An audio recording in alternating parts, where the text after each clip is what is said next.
안녕하세요. 여러분들 다 젊어지고 싶으시죠? 네. 지난주에 떡국 드셨나요? 네. 저는 떡국을 안 먹었습니다. 한 살 더 먹기 싫어서. 저는 노화 방지를 해야 되기 때문에 농담이었고요.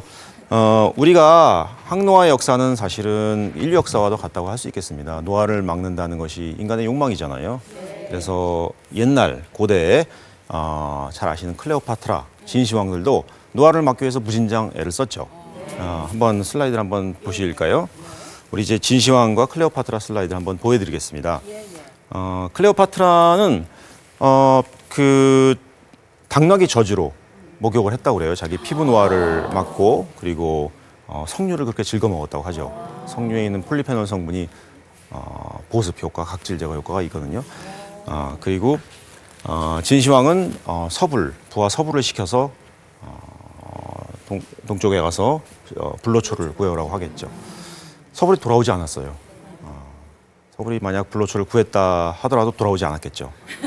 그렇게 좋은 걸 자기가 먹지 왜 진시황한테 갖다 줬겠어요. 네.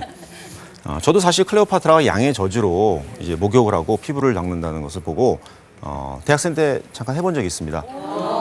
집에 부모님이 주무시면은 냉장고에서 몰래 우유를 꺼내서 그거로 제 피부를 닦고 관리했던 기억이 있는데, 부모님 물론 우리 집 애들이 우유를 많이 먹는다 그렇게 생각하셨겠지만 자, 제가 작년에 건강검진 검사 결과를 가져오신 모자가 있으세요. 작년에 진료를 보는데 어머니와 아드님이 오셨습니다. 그래서 한 10여 분간 결과 상담을 한 뒤에 그분들이 가셨어요. 가신 뒤에 우리 앞에 있는 간호사 선생님이 저한테 와서 그래요. 지금 방금 나간 저 모자가 저에 대해서 물었다는 거예요. 제가 20대냐고. 제가 그날 밤 잠을 못 잤습니다. 너무 행복해서. 저도 노화를 느끼죠. 친구들 만나면은 이제 재밌는 기사가 있어서 보여주려고 휴대폰을 꺼내서 갖다 주면은 자꾸 뒤로 멀리 가려고 그래요. 저는 착하니까 친구를 사랑하는 마음에 가까이 해주려고 하는데 자꾸 뒤로 멀어집니다. 그래서 노안. 그러면 우리가 노화를 간단하게 정의하면은 시간 지나면서 모든 장기의 기능이 감소하는 것을 노화라고 그러죠. 그게 우리가 편히 받아들일 수 있는 정의일 것 같습니다. 그러면은 이 노화를 막겠다 그러면 이 기능 저하를 막아야 되잖아요. 기능 저하를 어떻게 막느냐? 노화의 원인이 여러 가지가 있지만 가장 중요한 것은 우리 몸의 불균형이 축적되면은 반드시 우리는 노화한다는 사실입니다. 그 불균형이 영양소의 불균형이든 아니면은 생활 습관의 불균형이든 불균형이 축적되면 반드시 노화를 하거든요. 그래서 불균형을 우리가 교정하는 그런 방법을 생활 속에서 구현을 해야 되겠습니다. 그러면 잠시 제가 그 슬라이드 하나 보여드릴 텐데요. 저희가 어떻게 불균형을 하는지, 불균형을 교정하는지를 말씀드리겠습니다. 아래쪽을 보시면은 여러 가지 불균형들이 존재하고 있어요. 우리가 심장이라든지 호흡기계 문제가 일어났을 때 그런 문제가 일시적으로 또는 순간적으로 일어나는 건 아닙니다. 오랜 기간 불균형이 누적돼서 생기는 것이죠. 그렇다면 이제 항노화를 위해서, 노화 방지를 위해서 우리가 불균형을 교정하는데 이렇게 아래쪽에 보이는 생활 습관이라든지 호르몬의 불균형이라든지 영양 상태의 불균형이라든지를 미리미리 교정을 해야 노화를 방지할 수 있겠죠. 그런 것들이 축적되면 몸에 손상이 오니까. 그럼 이걸 어떻게 교정해야 될까요? 잘 교정해야겠죠. 교정을 이제 얼만큼 빨리 우리가 해야 되느냐 아세요? 매우 빨리 교정을 해야겠죠. 자, 그러면은 이런 불균형을 교정하는 데 있어서 항상 여러분들께서 병원에 매일매일 가셔서 교정하실 수는 없잖아요. 그러기 원하시지 않을 거고, 그러면 일상생활에서 우리가 이런 불균형을 교정하는 방법을 우리가 찾아서 그거를 우리 생활 속에 녹여서 구현을 해야 될 것 같습니다. 그런데 가끔 이제 신문이나 잡지를 보시면은 항노화, 노화 방지 음식이라든지 노화 방지 운동이라든지 그런 것들이 나와요. 여러분들이 아마 그거 보시고 잠깐 시도해 보실 수 있을 것 같은데, 그러면 노화 방지가 되나요? 사실 잘 안 돼요. 평소에 안 하던 거를 그거 보고 하시면 오히려 노화가 빨리 되겠죠. 근데 왜 노화 방지가 안 되느냐를 물어보시면은 이렇게 노화 방지도 어떻게 보면 실력 향상입니다. 우리 체력을 올리는 거잖아요. 그러면은 이걸 하실 때 굉장히 체계적, 집중적, 지속적으로 하셔야 돼요. 어쩌다 한 번 하신다고 또는 낮은 강도로 하신다고 노화 방지가 되는 게 아니거든요. 그래서 여러분들한테 부탁드리고 싶은 것은 이제 체계적, 집중적, 그리고 지속적으로 그런 노화 방지 원칙들을 제가 말씀드릴 텐데 그런 것들을 삶에서 구현을 하셔야 되겠습니다. 그러면 이제 제가 노화 방지하는 3가지 원칙을 말씀드리도록 하겠습니다. 우선 첫 번째는 자기 관찰입니다. 자기 관찰. 뭐 감시라고도 할 수 있겠죠. 자기 관찰. 인생은 의학보다 큽니다. 이거 누가 한 말인가요? 제가 한 말입니다. 제가 어저께 밥 먹으면서 생각해낸 말입니다. 병원에 가신 적 당연히 있으시겠지만 병원에 가서 검사 결과를 받으면은 거기에 있는 담당 의사와 상담을 하잖아요. 그다음에 이제 뭐 3개월 뒤에 오시라, 6개월 뒤에 오시라 그렇게 얘기를 하죠. 그럼 가서 또 검사를 받습니다. 그러면 검사 결과가 좋아질 수도 있고 나빠질 수도 있지만 근본적으로 좋아지나요? 사실 큰 변동이 없습니다. 이게 왜냐하면은 이게 삶에 초점을 맞추셔야 검사 결과가 변해요. 삶에 초점을 맞추시지 않고 검사 결과만 초점을 맞추시면은 사실 변화하는 정도가 굉장히 미미합니다. 그래서 우리의 초점은 삶이죠. 생활입니다. 그래서 어떻게 생활에 초점을 맞추신 방법을 쓰셔야 되는데 제가 한 가지 예를 들어드리겠습니다. 1899년 19살의 나이로 미국 육군사관학교에 입학했던 한 소년이 있었습니다. 그 소년의 이름은 더글라스 맥아더. 우리가 한국 사람들이 맥아더 장군이라고 잘 아는 군인이죠. 원래 텍사스 샌안토니오 출신이었어요. 근데 맥아더 장군이 텍사스에서 고등학교를 졸업하고 웨스트포인트 육군사관학교가 뉴욕주에 있는데 그 위로 올라왔을 때 어머니 핑키 맥아더 여사가 같이 따라왔습니다. 따라와서 육군사관학교 뒤에 보면은 운동장 뒤에 호텔이 있어요. 크레니즈 호텔이라는 그 당시 유명했던 호텔이 있는데 거기 꼭대기의 스위트룸에 한 4년 동안 세를 냅니다. 밤낮으로 맥아더 장군을 관찰을 합니다. 뭐 감시를 하는 거죠. 나쁘게 얘기하면은. 좋게 얘기하면 관찰이고. 어떻게 감시했나요? 망원경으로 감시했습니다. 당시 최첨단 기기가 망원경이었기 때문에. 그래서 맥아더 장군은 1903년에 육군사관학교를 수석으로 졸업합니다. 어머니의 감시가 물론 큰 영향을 미쳤겠죠. 재미있는 것은 율리시스 그랜트 3세라는 그 맥아더 장군의 친구가 있었어요. 그 사람의 할아버지 3세였기 때문에 할아버지가 미국 18대 대통령이었습니다. 율리시스 그랜트 3세의 어머니와 맥아더 장군의 어머니도 친구였거든요. 그래서 같이 보따리를 싸고 텍사스에서 올라와서 그 크레니즈 호텔에 와서 양쪽에 방을 얻고 나란히 망원경으로 자기 아들들을 감시를 했어요. 결국 율리시스 그랜트 3세도 훌륭한 성적으로 졸업해서 미국군에서 성공적인 경력을 쌓죠. 제가 이 말씀을 드리는 이유는 그렇다고 여러분들께서 집에 돌아가셔서 자제분들을 망원경으로 관찰하시라는 얘기가 아니라 이렇게 관찰하면 2가지 현상이 나타나요. 1등을 하든지 가출을 하든지. 이 말씀을 드리는 이유는 사실 우리 삶도 생활도 제가 아까 인생은 의학보다 크다고 말씀드렸는데 우리 삶도 관찰해 볼 필요가 있습니다. 제가 무엇을 관찰해야 되느냐? 여러분들 페르시아 양탄자를 한번 생각해 보시면 될 것 같아요. 여러분들 앞에 페르시아 양탄자가 있다고 합시다. 굉장히 아름답죠? 그러면 이제 이거를 관찰할 때 한 2가지를 볼 거예요. 가까이 다가가서 그 씨줄과 날줄이 촘촘하게 엮여져 있는지 보고 잠깐 뒤로 물러나서 양탄자의 무늬가 어떤지 보시겠죠.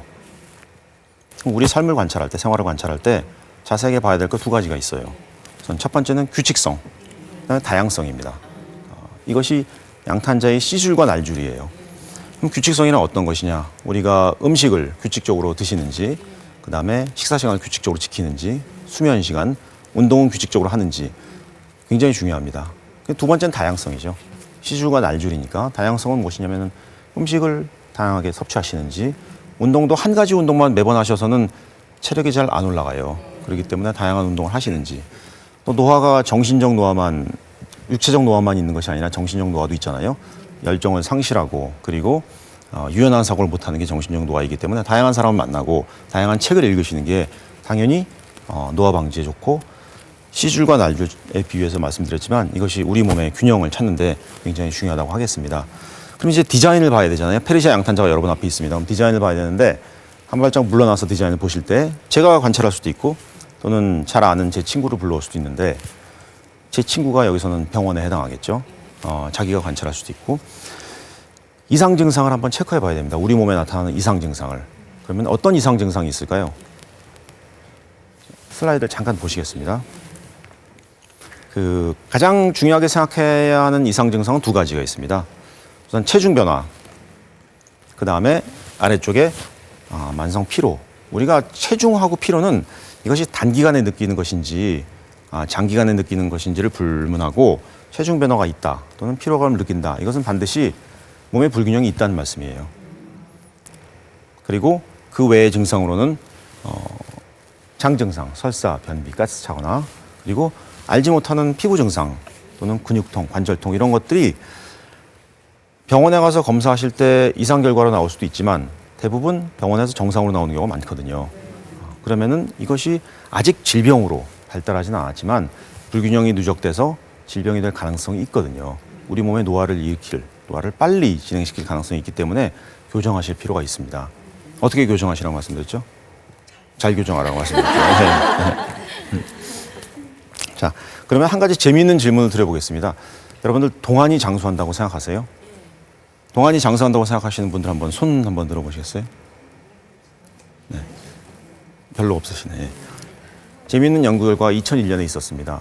덴마크, 유니버시티 오브 사던 덴마크에서 70세 이상 노인들 2,000명을 모았습니다. 일란성 쌍둥이였거든요.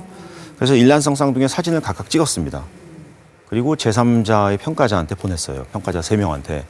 평가자 3명이 했던 일은 둘 중에 쌍둥이니까 비슷하게 똑같이 생겼잖아요. 일란성 쌍둥이니까. 둘 중에 누가 더 어려 보이는지를 평가하라고 했습니다. 그렇게 2000년에 평가를 한 뒤에 7년에 걸쳐서 이 사람들을 추적해서 관찰했어요. 관찰을 했더니 동안으로 평가받았던 사람들이 훨씬 더 오래 살고 질병이 없었습니다. 그럼 왜 그럴까요? 왜냐하면 이분들이 70세를 넘었는데 평생 동안 불균형을 방치한 사람하고 불균형을 교정하고 자기 관리를 철저히 한 사람하고 얼굴에 드러나겠죠. 그래서 동안으로 보이는 사람이 건강하다는 얘기거든요. 물론 안 그럴 수도 있지만 여기서 일종의 시사점을 얻을 수 있을 것 같습니다. 그리고 또 한 가지 제가 질문을 드려보면은 여러분들 싱글로 사는 사람들 있잖아요. 요즘 싱글도 많아지는데 싱글이 장수한다고 생각하세요? 싱글이 장수한. 정답은 뭐 저도 모릅니다. 네. 그런데 금년 1월 24일 조선일보에서 재미있는 기사가 있었어요. 스코틀랜드, 영국 스코틀랜드에서 최고령 할머니가 109세입니다. 그 109세 할머니를 기자가 찾아가서 할머님 장수의 비결이 무엇입니까? 라고 물었습니다. 그랬더니 그 할머니가 얘기하시는 게 내 장수의 비결은 평생 남자를 멀리하는 것이다. 남자는 그들이 가진 가치보다 골치 아픈 것이 더 많기 때문이다. 라고 얘기하셨어요. 주변 사람들이 관찰하기로는 이분이 첫 번째, 매일 아침 일어나서 따뜻한 죽을 드신대요. 아침을 거르지 않았다는 얘기죠. 규칙적으로 생활했다는 얘기입니다. 두 번째는 끊임없이 운동한다고 주변 사람들이 그렇게 얘기를 했습니다. 매일 13살 때부터 매일 일을 했대요. 하루도 거르지 않고. 남자를 멀리한다고 해서 장수하지 않을 수도 있고 할 수도 있지만 이 말씀 드린 이유는 이 할머니가 독신으로 살면서 얼만큼 자기 관리에 철저했는지를 알 수가 있어요. 항상 규칙적인 생활을 하고 그리고 남자한테 쓰는 시간이나 정열을 전부 다 자기한테 투자했겠죠. 당연히 다른 사람보다는 관리가 잘 됐을 수 있습니다. 그래서 이렇게 관리하는 게 중요하다는 걸 말씀을 드리고요. 우리가 아까 제가 나무 사진에서 밑에 불균형이 존재하기 때문에 불균형을 잘 교정하시라 말씀드렸는데 그럼 불균형을 교정할 때 본인이 하실 수도 있고 또는 병원의 도움을 받으실 수도 있습니다. 그런데 아까 디자인을 볼 때 잠깐 제3자, 친구를 불러와서 페르시아 양탄자의 디자인을 보게 하는 것처럼 우리가 잠깐 병원의 도움을 받는 것도 나쁘진 않아요. 너무 병원을 가까이 하시는 것도 문제지만 그러면 이렇게 이상 증상이 있을 때 만성 피로라든지 체중 변화 그리고 호흡기 증상, 장 증상이 있을 때 어떤 검사들을 하면 좋은지를 제가 잠깐만 얘기하고 다른 말씀으로 넘어가도록 하겠습니다. 몸에 불균형이 존재하는 것을 알 수 있는 좋은 방법이 이제 모발 검사가 있어요. 그다음에 소변 유기산, 소변으로 나오는 이제 유기산을 보거든요. 모발이나 소변은 사실은 찌꺼기잖아요. 그거를 봐서 분석한다는 건 간접적인 방법입니다. 우리가 몸에 무슨 암덩어리가 있다. 그래서 그걸 찾는 것은 직접적인 방법이지만 이 모발에 어떤 것이 축적됐는지 그리고 소변에서 어떤 물질이 나오는지는 간접적인 방법이거든요. 그 간접적인 방법을 통해서 어떤 불균형이 있는지를 파악을 해요. 미국에서는 많이 쓰고 있고 한국에서도 사실 쓰고 있습니다. 저도 이제 그 환자분들을 볼 때 이런 진료를 하고 있는데 왜 간접적인 방법이 중요한지를 말씀드리면은 여러분들 자제분들이 학교 가서 공부를 잘 하는지 공부를 안 하고 노는지를 알 수 있는 좋은 방법이 있어요. 첫 번째는 직접적인 방법입니다. 매일매일 학교에 쫓아가서 망원경으로 감시하면 돼요.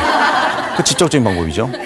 간접적인 방법은 어머님께서 피곤하니까 직접적인 방법을 매일 쓰기는 아드님, 따님이 집에 왔을 때 가방 검사를 해보시면 돼요. 책을 보고 얼만큼 공부를 했는지, 줄 쳐져 있는지, 줄이 안 쳐져 있는 문제 얼만큼인지 알면은 매일매일 보시면은 직접 학교에 가서 망원경으로 감시하지 않아도 알 수가 있죠. 얘가 학교에서 집중을 하고 있구나, 집중하지 않고 있구나를 알 수 있습니다. 바로 모발과 소변으로 보는 그 검사가 그런 간접적인 방법이죠. 제 개인적인 얘기를 잠깐 해드리면은 제가 중학생 때 일요일이면 부모님이 교회를 가셨어요. 한 1시간 반 정도 교회를 가십니다. 그럼 교회를 가시면은 저와 제 여동생한테 이렇게 말씀하세요. 얘들아, 텔레비전 보지 말고 공부해라. 그러면은 부모님이 문 닫고 이제 교회 가시면은 저와 제 여동생은 바로 텔레비전을 켜죠. 일요일 아침에 재밌는 그 영화가 많이 하니까 그러면 1시간 반 정도 텔레비전을 보고 끄면은 부모님이 돌아오세요. 그때는 이제 이미 방에 들어가서 공부하는 척을 하고 있죠. 근데 부모님이 대번에 아세요. 제가 텔레비전을 봤다는 거를. 어떻게 아시는지 아세요? 그 당시 텔레비전은 브라운관이 있었어요. 브라운관 위에 손을 집어넣으면은 뜨뜻해요. 그럼 텔레비전을 봤다는 거거든요. 바로 모발, 소변, 간접적인 방법이죠. 이 얘기를 조금 더 해드리면은 그래서 저와 제 여동생은 방법을 썼습니다. 텔레비전을 포기할 수는 없기 때문에. 그래서 1시간 정도 보고 텔레비전을 끄고 30분을 이제 부채를 들고 30분을 붙여요. 그러면 한겨울에도 땀이 뻘뻘 납니다. 텔레비전이 식어요, 그러면은. 근데 간혹가다 이제 일요일 아침에 명화, 재밌는 영화 하는 경우가 많아요. 그럼 그걸 보다가 시간이 흘러가거든요. 이제 부모님 오실 시간이 다 됐어요. 그러면 또 이제 걱정되잖아요. 부채 갖고는 안 돼요. 그럼 이제 냉장고에서 얼음을 꺼내요. 수건에 얼음을 담아서 그 브라운관을 얼음찜질을 합니다. 그러면 금방 식어요. 네. 그렇게 제가 말씀드린 모발 검사라든지 소변 검사가 몸에서 일어나는 현상을 간접적으로 파악을 하거든요. 그래서 불균형을 교정하는 데 굉장히 도움이 됩니다. 그래서 그 말씀을 드렸고요. 자, 그 다음에 제가 한 가지 슬라이드를 보여드릴 테니까 여러분들이 생활 속에서 이런 불균형을 교정하는 것이 얼만큼 중요한지를 한번 아실 수가 있을 거예요. 한번 슬라이드를 보시죠. 미국의 제프리 라이프, 이제 의사입니다. 제프리 라이프 박사이고 이 사람은 지금 77세입니다. 3년 전 사진을 보여드리고 있는데 이분이 60살 때까지는 별 생각 없이 말씀드린 뭐 규칙성이라든지 다양성 전혀 신경 안 쓰고 막 사셨습니다. 그래서 체중 증가, 비만, 뭐 관절통, 고혈압 여러 가지 문제가 많으셨어요. 불면. 근데 이분이 60살 됐을 때 이분 책을 보면은 자기가 자기 관리를 해야겠다, 인생을 바꿔야겠다, 노화 방지를 해야겠다라고 생각하고 철저한 관리, 영양, 식단 그리고 운동 등을 통해서 자기 몸을 바꿔나갑니다. 인생이 바뀌는 거죠. 그래서 철저한 관리, 제가 아까 자기 관찰이 굉장히 중요하다고 말씀드렸는데 항상 규칙성, 다양성 그리고 이상 증상 같은 것들을 체크해서 불균형을 늘 균형 상태로 유지하는 것이 얼만큼 좋은지를 잘 알려주는 예입니다. 그리고 제가 마지막으로 이제 이 자기 관찰에 관한 에피소드를 하나 더 들려드리면은 규칙성의 화신이라고 그러면 이마누엘 칸트라는 독일 철학자가 있습니다. 근대 철학의 아버지라고 하는데 순수이성 비판, 실천이성 비판이라는 유명한 책을 쓴 사람이죠. 이분이 독일의 퀘니스버그라는 마을에서 태어나서 평생 그곳에서 사셨어요. 항상 일정한 생활을 하면서. 근데 어느 정도로 규칙성을 지키면서 살았는지는 한번 하루의 스케줄을 보시면 알 수 있어요. 잠깐 말씀드리면은 오전 5시에 기상합니다. 그리고 7시에 아침을 먹습니다. 그리고 9시에 출근해서 1시까지 대학에서 강의를 하고 3시에 퇴근해서 3시 반에 집 앞에 있는 거리를 정확히 7번 산책을 합니다. 왕복을. 그리고 7시에 저녁을 드시고 10시에 취침합니다. 평생 이런 스케줄을 유지했다고 그러거든요. 그래서 이웃 주부들이 가끔 가다가 이제 집에 있는 그 시계가 고장난 경우가 있잖아요. 칸트, 철학자 칸트가 산책하는 것을 보고 집의 시계를 3시 반에 맞췄다고 합니다. 굉장히 유명한 얘기거든요. 철학자 칸트의 규칙성. 그래서 여러분들도 이 첫 번째 원칙을 지키실 때 항상 여러분들 삶에서 규칙성이 있는지 다양성이 있는지를 늘 체크하셔야 됩니다. 자, 그리고 두 번째 이제 건강 관리, 그 노화 방지의 두 번째 원칙을 말씀드리면은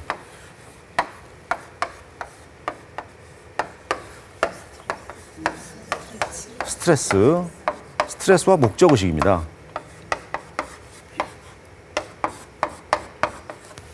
자, 여러분들 스트레스가 나쁜 거죠? 네. 스트레스가 오래 지속되면 당연히 노화합니다. 우리는 이제 현대 사람들은 다 알고 있거든요. 앞에 형용사가 하나씩 붙어야 돼요. 적절한 스트레스, 그다음에 강한 목적 의식이 노화를 방지하는 데 제일 중요합니다.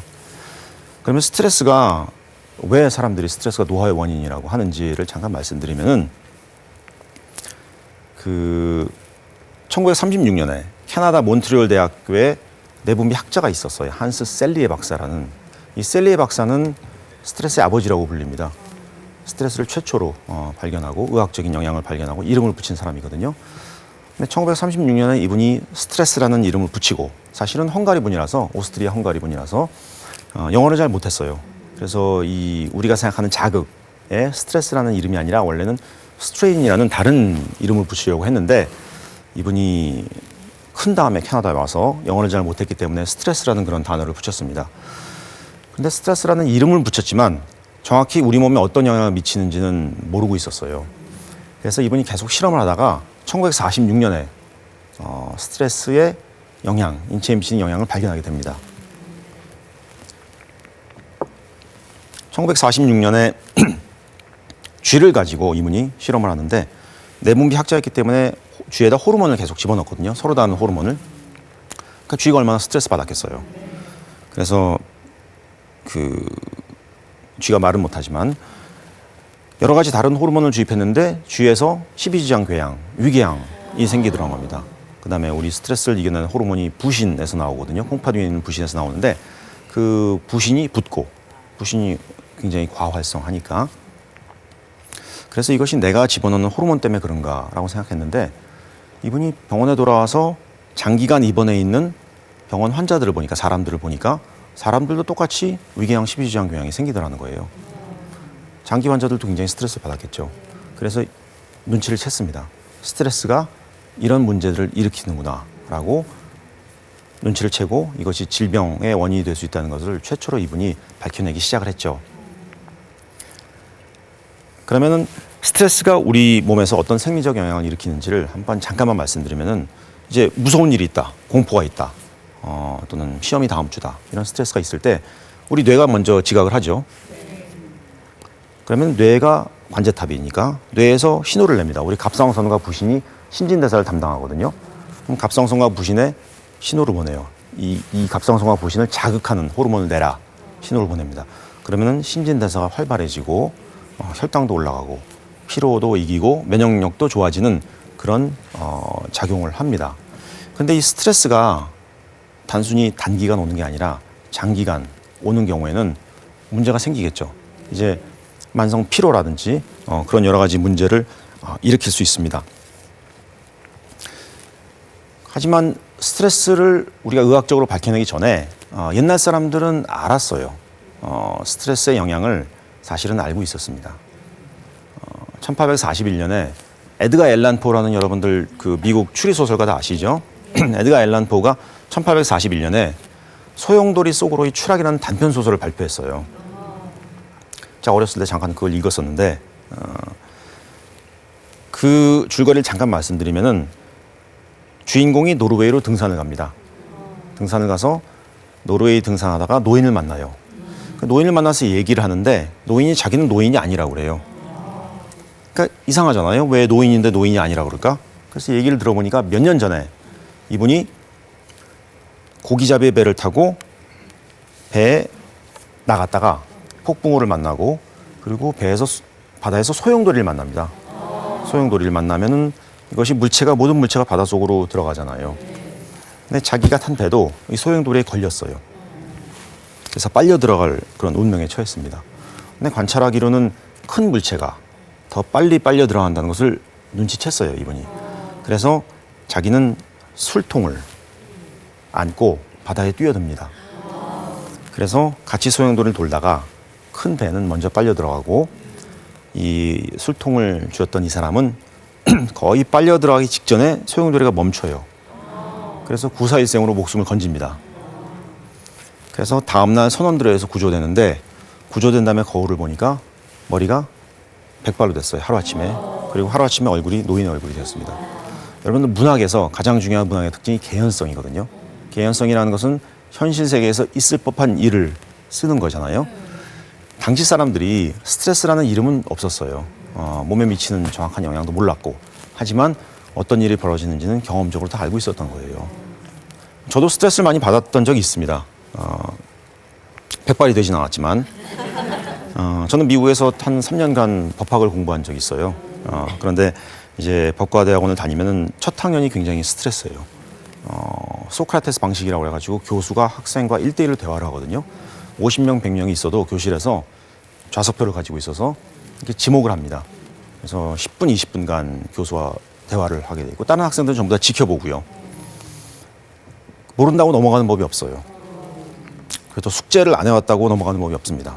숙제를 안 해왔다고 말씀을 하면은 교수가 다 숙제 내용을 가르쳐줘요. 그리고 어떻게 생각하는지를 또 10분, 20분 동안 학생들을 괴롭히는 거죠. 지지는 거죠. 너무 스트레스가 많아서. 그래서 제가 기억하기로는 그 첫 학기에 집으로 가는 길에서 하늘을 쳐다보면 하늘이 파랗잖아요. 제 눈에는 회색으로 보였어요. 너무 스트레스가 많아서. 그리고 한 학기 끝난 다음에 제가 룸메이트랑 한번 앉아서 얘기를 할 기회가 있었습니다. 얘기를 할 기회가 있었는데 그 룸메이트가 하는 얘기는 미국인 룸메이트였는데 자기가 너무 스트레스가 많아서 이번 학기에 학교를 그만두려고 했다. 근데 그만두지 못한 이유가 있었는데 미국 연방정부로부터 장학금을 받고 있었대요. 근데 그만두면 그 장학금을 돌려줘야 됐기 때문에 그만두지 못했다고 그러더라고요. 저도 사실 그만두고 싶었습니다. 근데 그만두지 못했던 이유는 저도 장학금을 받고 있었거든요. 저도 한국에서 꽤 유명한 장학금을 받고 있었습니다. FM 장학금이라고 아세요? 파더 마더 장학금. 자, 농담이었고요. 그런데 제가 그 법학을 미국에서 공부하면서 스트레스를 받았지만 제 머리가 백발로 되진 않았죠. 가장 중요한 차이점은 에드가 앨런 포에 나오는 그 주인공 노인은 그것이 주어진 스트레스였어요. 자기가 바꿀 수 없는 스트레스였습니다. 그래서 제가 법학을 공부하기로 했던 거는 제가 선택한 스트레스였거든요. 선택한 일에 대한 스트레스는 대부분 견딜 수 있고 그리고 결과가 좋다면 이것이 항노화를 하는데 나쁘지가 않습니다. 그 말씀을 드리고요. 그러면 이제 스트레스가 만성 피로로 쉽게 이어지는데 당연히 스트레스가 불균형을 일으키겠죠. 만성 피로로 이어지고 어떻게 연결되는지 한번 제가 잠시 말씀을 드려보도록 하겠습니다. 우선 스트레스를 받으면은 정신적 에너지를 많이 소모하죠. 항상 그것만을 생각하니까. 근데 정신적 에너지를 소모하고 육체적 에너지를 소모하지 않으면은 불균형이 와요. 머리는 굉장히 피곤한데 몸은 안 피곤하거든요. 밤에 주무시면은 잠이 잘 안 오죠. 네. 그리고 기분도 우울감이 많이 찾아오고 두통. 그러면서 만성 피로로 장애인이 이어지겠죠. 두 번째는 아까 스트레스를 이겨내는 호르몬이 부신에서 나온다고 잠깐 말씀드렸어요. 부신에서 나오는 호르몬이 우리 면역력을 높이고 그리고 스트레스를 이기고 신진대사를 활발하게 하는 호르몬인데 만성적인 스트레스가 지속되면 부신도 피로하겠죠. 그러면 부신 기능도 저하하면서 부신 기능 저하에 따른 피로가 찾아옵니다. 그것이 대표적으로 부신 피로 증후군이라고 하는 여러분들이 아마 들어보신 적이 있을 거예요. 그래서 잠깐 슬라이드를 보면서 그 증상들을 말씀을 드려보겠습니다. 우선 맨 밑에 보시면은 만성 스트레스가 있죠.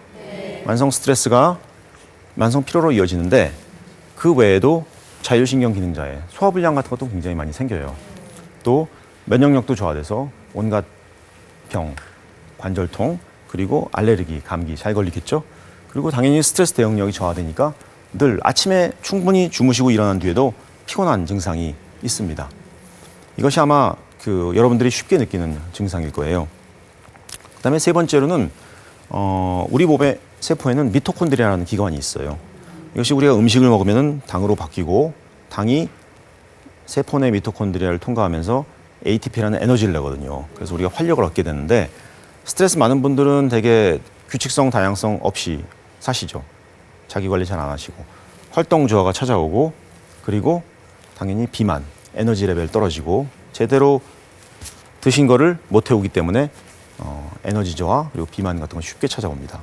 그래서 이런 증상들이 있을 때 우리가 불균형을 교정하는 아까 제가 말씀드린 모바일 검사라든지 소변 검사들을 통해서 만약 병원에 오신다면은 뭐 약제 처방이라든지 영양 처방 같은 것을 교정하실 수 있고 또는 당연히 스트레스는 우리가 여러 가지 해소할 방법을 일상생활에서 찾아야겠죠. 그래서 그 일상생활에서 찾는 방법을 잠깐 말씀드리도록 하겠습니다. 영국 서섹스 대학교에서 몇 년 전에 재미있는 연구를 했어요. 사람들을 모아놓고 독서, 그다음에 영화 감상, 비디오 게임 등등을 시키고 이 것들이 스트레스를 얼만큼 완화하는지를 측정을 했습니다. 객관적으로 측정하기 위해서 근육 긴장도라든지 심박 변이도라든지 스트레스를 진단하는 데 쓰이는 검사들을 했거든요. 거기서 가장 중요했던 것은 독서였습니다. 독서가 스트레스를 가장 잘 완화한다고 그렇게 결론을 내렸어요. 연구 책임자의 얘기로는 독서가 잠시 제가 접하는 세계라면 가정과 직장이 가장 큰 세계입니다. 그렇죠? 가정과 직장이라는 흔히 접하는 세계와는 다른 제3세계로 잠깐 옮겨가는 효과가 있다고 그래요. 스트레스가 경감되겠죠. 그리고 두 번째는 제 개인적인 생각인데 긍정적 자세가 굉장히 중요합니다. 여러분들 1980년대 베스트셀러가 됐던 무라카미 하루키의 노르웨이의 숲이라는 책을 한번 읽어보시거나 들어보셨을 거예요. 거기 주인공 와타나베라는 주인공이 나옵니다. 여자친구가 나오코. 그런데 나오코가 와타나베한테 그렇게 얘기를 해요. 나는 인생을 쿠키박스라고 생각한다. 왜냐, 쿠키박스를 보시면은 맛있는 쿠키가 있고 맛없는 쿠키가 있을 수가 있어요. 그 다음에 자기가 좋아하는 쿠키가 있을 수 있고 좋아하지 않는 쿠키가 있을 수 있죠. 근데 쿠키박스에서 쿠키를 집어서 먹을 때 맛이 없는 쿠키가 나왔다.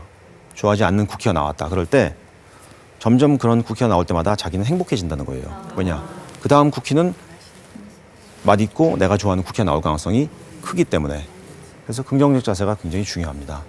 그다음에 세 번째는 스트레스 감소시키기 위해서 가장 중요한 것이라고 제가 말씀드릴 수 있겠는데 가정, 사회, 가정 그리고 직장과는 다른 제3세계 개인적인 목표를 설정하시는 게 굉장히 중요합니다. 가정과 사회는 아까 말씀드렸던 것처럼 우리가 바꿀 수 없는 스트레스를 주는 곳일 수 있거든요.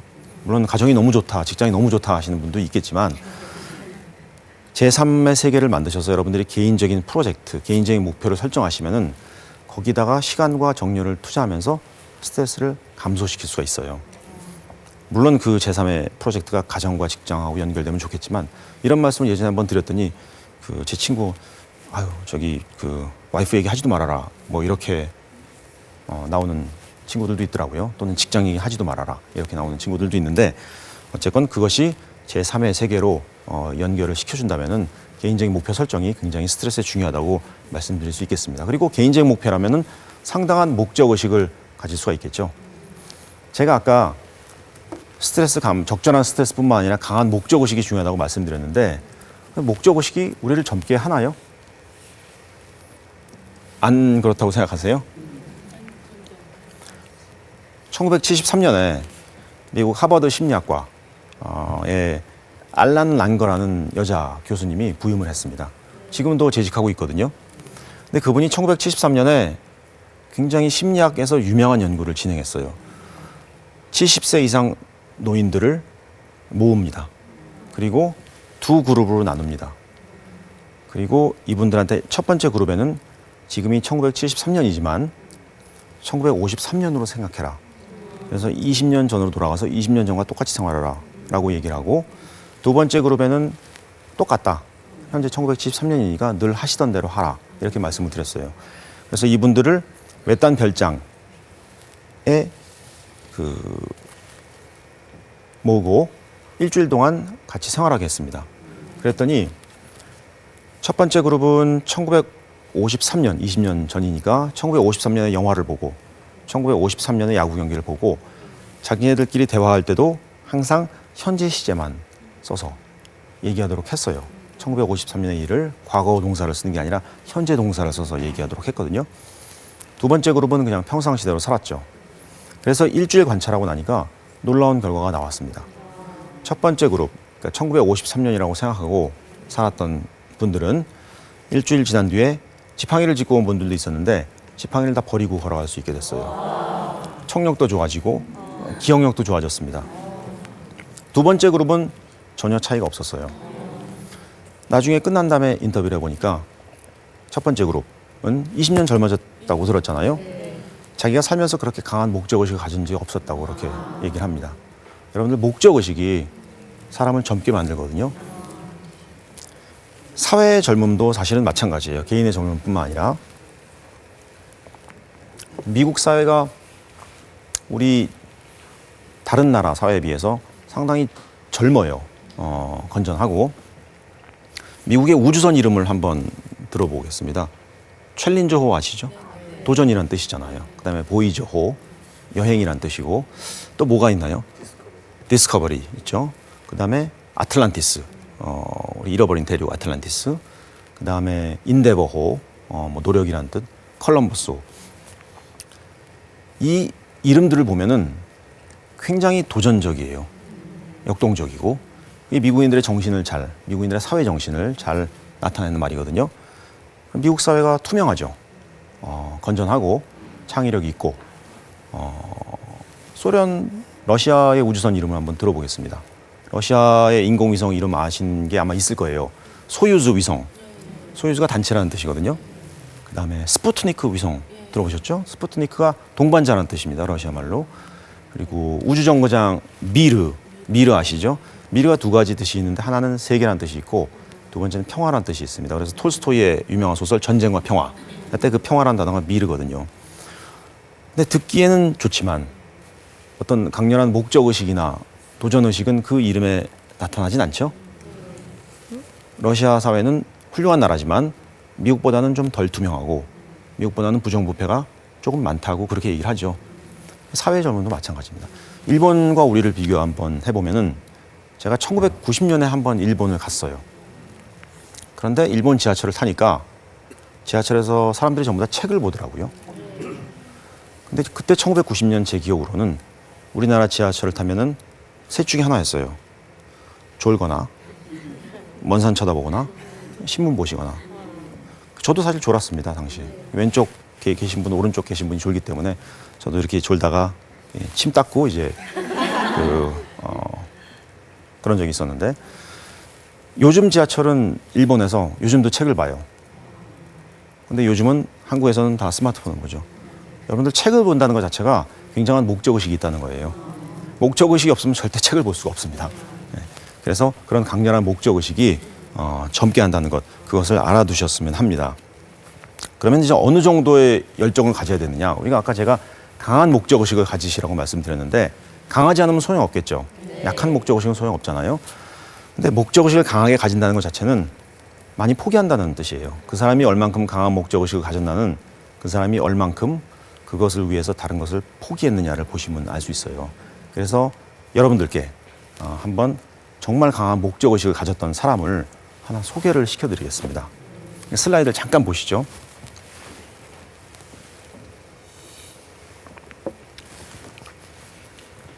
그리스의 영웅 오디세우스, 라틴어로는 율리시스라고 합니다. 그리스의 영웅 오디세우스가 트로이 전쟁에 참여했을 때 한 10년 참여했어요. 그리고 트로이 전쟁이 끝난 뒤에 지중해를 10년간 방황합니다. 왜 방황하느냐? 바다의 신 포세이돈의 아들이 있어요. 외눈박이 거인이었는데 이 사람의 눈을 창을 찔러서 멀게 했어요. 외눈박이 아들이 장님이 되었습니다. 포세이돈이 화가 났겠죠. 자기 아들을 장님으로 만들었으니까.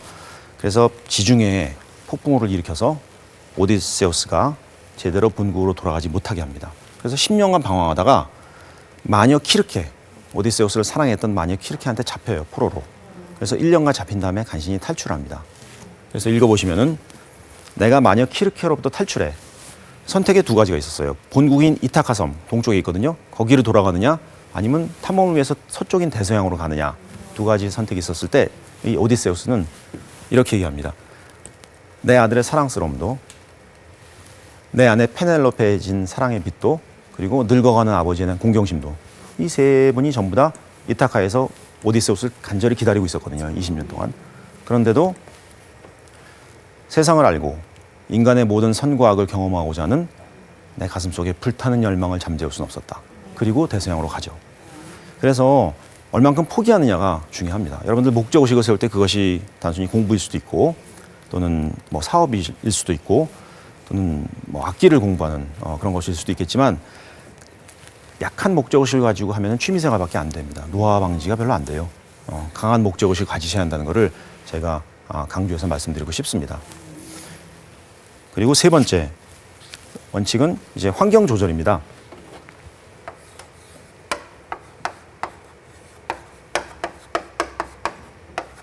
환경 조절은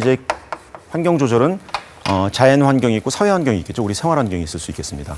그래서 자연 환경을 먼저 말씀드리면은 1719년 다니엘 디포라는 영국 소설가가 있어요. 로빈슨 크루소라는 책을 썼죠. 다 어렸을 때 읽어보셨죠? 로빈슨 크루소를 보시면은 이 로빈슨 크루소가 부모님 뜻을 어기고 탐험선에 올라타요. 어떤 탐험을 했냐면은 이제 남미에서 그 포로들을 노예 포로들을 흑인 포로들을 유럽으로 옮기는 그런 탐험선에 탔다가 폭풍우를 만납니다. 그래서 배가 난파되고 다 죽고 로빈슨 크루소가 개 한 마리 그리고 고양이 2마리와 함께 베네수엘라의 근처라고 알려진 무인도에서 28년간 생활하죠. 근데 소설 후반부를 보시면은 강아지가 죽어요. 거의 20년 가까이 살다가. 그때 로빈슨 크루소가 이렇게 혼자 생각합니다. 영국에서와는 다르게 이 개가 공기가 좋았기 때문에 오래 살았구나라고 깨닫습니다. 당시에도 공기가 좋으면 오래 산다. 물 좋고 공기 좋은 곳에 있으면 오래 산다는 것을 알았던 거예요. 여러분들 샹그릴라라는 말 잘 아시죠? 우리가 호텔 이름도 샹그릴라라는 말이 있고, 그리고 호텔에 들어가서 연회장을 갈 때도 샹그릴라 연회장이 있고 그러는데, 원래 샹그릴라라는 말은 이렇게 이상향, 서양 사람들한테는 그 뭐 성경책에 나오는 젖과 꿀이 흐르는 가나안 땅처럼 이상향, 무릉도원을 얘기하는 건데, 이 샹그릴라라는 어원은 그 1934년 미국의 제임스 힐튼이라는 소설가가 있어요. 이 소설가가 잃어버린 지평선이라는 베스트셀러를 썼습니다. 거기에 나오는 지명 이름이에요. 그래서 잠깐 그 내용을 말씀드리면, 오늘 말씀드린 책들은 다 숙제입니다. 노화 방지를 위한 숙제예요. 주인공이 영국의 외교관인데 파키스탄에 근무를 합니다. 근데 거기서 폭동이 일어나요. 그런데 그 폭동 때문에 자국민들을, 영국 국민들을 안전하게 대피시켜야 되잖아요. 대피시키고 자기는 마지막으로 비행기를 탑니다. 외교관이니까, 선장이니까 마지막에 탈출해야겠죠. 비행기를 타고 가다가 비행기가 사고가 나서 불시착을 하게 돼요. 그래서 조종사가 죽고 자기와 자기 일행 몇 명만이 살아남습니다. 근데 여기가 히말라야 어디예요? 근데 자기네들을 만나러 온 사람들이 있습니다. 티벳, 라마교 공동체에서 온 사람들이 있는데, 이 사람들이 샹그릴라는 신비한 곳으로 인도를 하죠. 샹그릴라에 갔더니, 주인공이 샹그릴라에 갔더니 거기 우두머리는 300살이에요. 여기에 들어오면은 노화가 방지되고 노화가 지연되고, 이곳을 떠나면 노화가 빨리 진행됩니다. 그래서 이 샹그릴라라는 곳이 어떤 곳인지, 지금 현재 지구상에 어디에 있는지 궁금하잖아요. 그래서 2005년에 미국의 댄 베트너라는 탐험가가 내셔널 지오그래픽 잡지와 함께 한 3년간 연구를 했어요. 전 세계를 돌아다니면서 이 지역이 어디 있을까 연구해서 발표를 했습니다. 그것이 소위 말하는 블루존입니다. 100세 이상 장수인들이 가장 많고, 그분들이 굉장히 건강한, 질병 없이 건강한 곳이죠. 그래서 블루존을 잠깐 한번 보시겠습니다. 그럼 먼저 일본의 오키나와가 있어요. 두 번째는 그리스의 이카리아, 세 번째는 이탈리아의 사르디니아, 네 번째는 코스타리아의 니코야, 다섯 번째는 캘리포니아에는 로마린다라는 곳입니다. 이곳이 당연히 물 좋고 공기 좋고 자연 환경이 좋죠. 그런데 자연 환경만 좋다고 오래 사는 건 아니잖아요. 자연 환경뿐만 아니라 다른 특징이 있을 수 있잖아요. 그래서 여기 5군데 사는 사람들의 특징이 어떤지를 한번 살펴봤습니다. 그랬더니 항상 운동을 해요. 그다음에 가족들을 사랑하고 그리고 채소를 많이 먹고, 사실 듣기에는 굉장히 쉬운, 누구나 다 아는 그런 특징들이죠. 근데 중요한 것은 우리는 그것을 특징들이라고 생각하지만 이 사람은 특징이라고 생각하지 않는 거예요. 이 사람은 일상생활에 내재되어 있는 거거든요. 집중적, 체계적, 지속적으로 평생 그렇게 했던 거고, 우리는 신문을 보고 이걸 알고 이렇게 해야겠다고 생각하는 거니까 차이가 있는 거죠. 그런데 제가 말씀드리고 싶은 것은 사르디니아 섬이에요. 그 사르디니아 섬은 보통 장수촌을 보시면은 여자와 남자의 비율이 7대1입니다. 여자분들이 훨씬 더 오래 사세요. 근데 여기는 1대1이에요. 남자가 굉장히 장수하거든요. 궁금하지 않으세요? 남자가 어떻게 이렇게 장수를 할까? 그래서 이 사람들의 생활을 봤더니 남자들 대부분이 목동들이에요. 그래서 평생 양을 몰고 하루 종일 걷습니다. 12km 정도를 걸어요. 100세가 넘어도 이렇게 걷는 거를 중단하지 않습니다. 그리고 두 번째는 이혼을 하거나 또는 부인과 사별을 했을 때 금방 재혼을 해요. 항상 주변에 자기를 돌봐주는 가족이 있는 거예요. 자기 관찰이 굉장히 용이하겠죠. 자기가 관찰하지 못한다 하더라도 남이 관찰해 줄 수 있으니까. 그다음에 그 지역 농산물로 소박하게 먹고, 그리고 양의 저주로 만든 치즈를 항상 즐겨 먹는다고 그래요. 단백질을 충분히 섭취한다는 뜻이거든요. 그다음에 토마토를 즐겨 먹는다. 토마토가 남자 전립선 암 예방에 굉장히 효과적이거든요. 그래서 이런 특징들을 발견했습니다. 다만 안타까운 것은 사르디니아에도 자동차가 도입되면서 사람들이 예전만큼 많이 걷지 못하기 때문에 장수노인이 점점 줄어들고 있다고 그래요. 따라서 자연 환경만 중요한 것이 아니라 방금 말씀드린 이런 생활 환경이 굉장히 중요한 것을 알 수 있습니다. 그래서 이 오키나와와 사르디니아를 관찰하고 댄 베트너라는 사람이 블루존이라는 책에서 9가지 교훈을 냈어요. 장수하기 위한 9가지 교훈. 제가 생각난 건 몇 가지 말씀드릴게요. 다 관련이 됩니다. 첫 번째, 끊임없이 움직여라. 운동을 하는 뜻이에요. 두 번째, 목적의식을 가져라. 그다음에 세 번째, 가족과 친지들을 사랑하라. 사실 이게 제일 어려워요. 제일 어렵고. 그리고 삶의 여유를 가져라. 스트레스를 조절하라는 얘기잖아요. 그다음에 채소를 섭취하라. 그리고 적포도주를 마셔라. 이런 얘기들을 합니다. 다 관련된 얘기입니다. 가족과 친지들 사랑하기가 쉽지가 않아요. 이분들은 정말 그렇게 하지만 제가 그 병원에서 잠깐 이제 의과대학을 마치고 레지던트를 할 때 휴일날 일하시는 걸 좋아하시는 분이 있나요? 없죠. 근데 결혼한 여자분들은 병원에는 이제 특성상 당직을 해야 되잖아요. 응급 환자가 벌어질 수도 있기 때문에.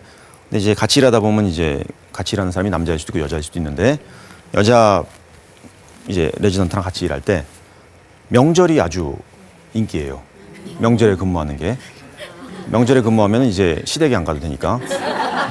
그래서 명절 근무를 하려면은 줄 서야 됩니다. 가족과 친지들을 사랑하라 라는 말이 있잖아요.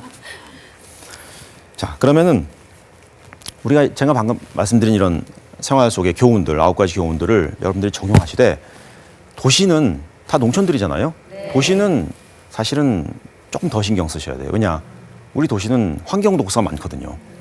대기 오염, 미세먼지, 중금속이 많죠. 음식도 사실은 여기는 전부 다 유기농 음식이지만 우리는 가공식품을 많이 먹습니다. 일회용 인스턴트 식품이라든지 일회용 젓가락을 사용한다든지 알루미늄 캔을 사용한다든지, 그리고 그 환경 호르몬도 우리가 만지는 공업 제품이나 장난감에 환경 호르몬이 있죠. 사실 그 일회용 젓가락 쓰는 것도 굉장히 안 좋으세요. 뜨거운 국물 요리를 드실 때 거기는 방부제가 높거든요. 그다음에 알루미늄 캔을 드실 때도 따라 드셔야지 그냥 드시면 침에 알루미늄이 녹아요. 그래서 그런 생활 환경은 사실은 면밀하게 관찰하실 필요가 있습니다. 근데 우리가 완전히 피할 수 없기 때문에 배출을 잘 하셔야겠죠, 독소를. 배출하는 방법이, 좋은 방법이 세 가지가 있어요. 대변으로 한 75% 정도 독소가 배출됩니다. 그래서 정상적인 장기능을 가지는 게 중요하다고 말씀드립니다. 두 번째는 소변으로 약 20%가 배출돼요. 그래서 어른들이 물을 많이 먹어라 그렇게 얘기하잖아요. 근데 세 번째는 땀으로 많이 배출돼요. 한 5% 정도는. 그래서 운동을 하라라고 얘기하죠. 그래서 건강한 신체, 신진대사 활발한 육체를 유지하는 것이 독소를 배출하는 데 굉장히 중요합니다.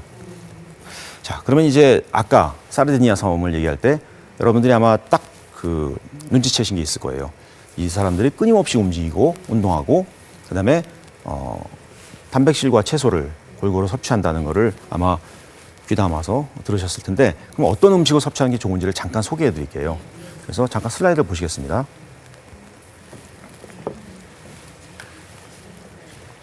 세계 10대 슈퍼푸드라고 그래가지고 예전에 몇 년 전에 미국 타임지에서 이 그 음식들을 소개를 했어요. 블루베리, 이제 안토시아닌 항산화제가 많습니다. 그래서 혈관 질환에도 효과적이고 망막 질환에도 효과적이라고 그러고요.